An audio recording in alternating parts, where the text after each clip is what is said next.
Okay, I promised you guys that if bird flu became a thing, I'd talk more about Skullcap, and we are here because it's in the cows now. It's in the cows. It's in all of the dairy cows. I will get to Skullcap in a second, but I want you to understand it's probably gone wild birds to poultry to people and then to cows and the people, but they're not sure of this. There is speculation that we gave it to the cows. It's not doing human to human much yet, but that is coming. Last thing on this, then I'll get to Skullcap, I promise. Now is not the time to be drinking raw milk. It is not the time. You should also be very careful feeding raw meat, raw poultry, or raw beef to your cats. All right, Skullcap. Now, during the pandemic, I had to be really careful talking about using herbs as an antiviral, but we don't have an FDA anymore, so I can just give you the info right now. Skullcap has been used in Chinese herbal medicine for over 2,000 years, and I'm going to talk more about that because there are something about this herb that you need to understand so that you use it appropriately. So just like it was very important against COVID, and it's very useful in the clinic against long COVID, it's very useful against influenza. It has not been studied against H5N1, which is the strain of bird flu that's currently circulating. It has been studied against some close cousins of that, H1N1, and other kinds of influenza A. Most of this data is in mice, or it's mechanistic, it's in vitro data, it's not in humans, but that's not the limitation I want to talk about. Because the take home here is that when you combine the modern research which shows how it works with its traditional use and its consistent use in Asia for 2,000 years against many kinds of viruses, you can understand it's probably going to be safe and effective. But when you look at the limitations of how Western medicine understands antiviral treatment, right? Because antiviral drugs really only work if you start them right at the beginning and then they only shave off 1 or 2 days of the flu. You can get a really good sense of how Skullcap also has those same limitations because viruses are difficult to eliminate. Antiviral drugs are kind of impotent.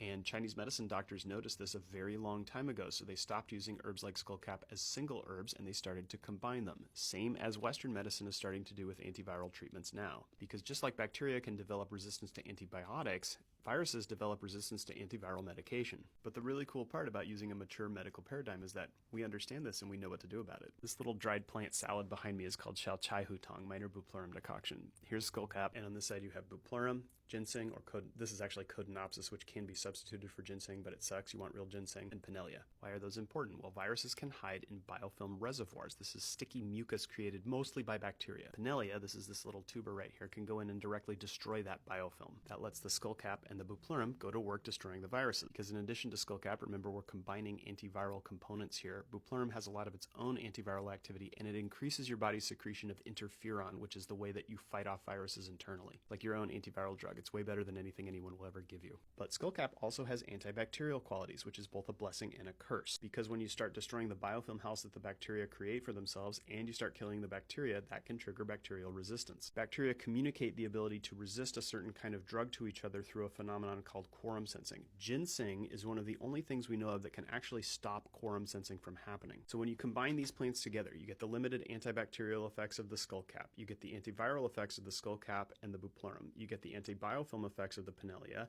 and you get the anti-quorum sensing effects of the ginseng. I haven't even gotten to the ginger, licorice, and jujubes. That's a supportive role here, but it is still important. But I want you to understand that these are plants singing together in harmony. They create a chorus, if you will. Now, this is not the only formula that we use against influenza or viral infection. There are other formulas in Chinese herbal medicine that are wonderful and can be more appropriate depending on the kind of virus or the way that the virus affects you. But this is the formula that's most common for people in Asia to keep on hand in the event that someone in their house falls ill. We have both a very economical, standardized version of this formula available. This is what's used in most Chinese hospitals. And a superpowered premium version. This is what you get if you're a VIP. I'm creating a whole playlist with content about what is likely to become the next pandemic, so follow along to learn more or join us in our free school group where you can ask questions and get the help you need.